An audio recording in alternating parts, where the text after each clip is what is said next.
Hello guys, magandang araw po sa inyo. Panibago na naman tayong recipe ngayon. Ito po ay sihe. Tinatawag po ito sa amin ay sihe. Nakikita lang po yan sa dagat. Ayan po sa mga bato-bato na yan.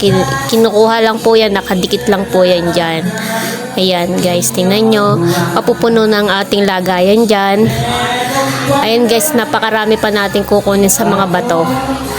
Nakukuha lang po itong sihe pag yung dagat ay naka low tide lang po. Ibig sabihin yung bato ay nakalitaw po yung mga bato. Ayan. Marami po tayong nakuhang sihe dyan.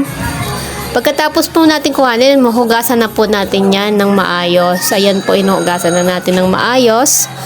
Pagkatapos po natin hugasan yan ng maayos, eto na guys, maglalagay tayo ng tubig, tatakpan, tapos lagay mo yung sihe.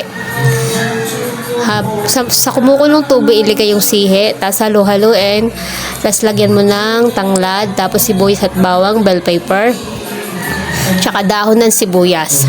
Ayan guys, pag kumukulo na, ayan, lagyan mo ng asin.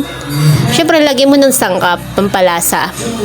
Napakasimple lang yan guys. Ayan, luto na guys. Pwede na natin yan kainin. Napakasimple lang ng recipe na to guys. Kahit po sino ay kayang-kaya itong recipe na ito.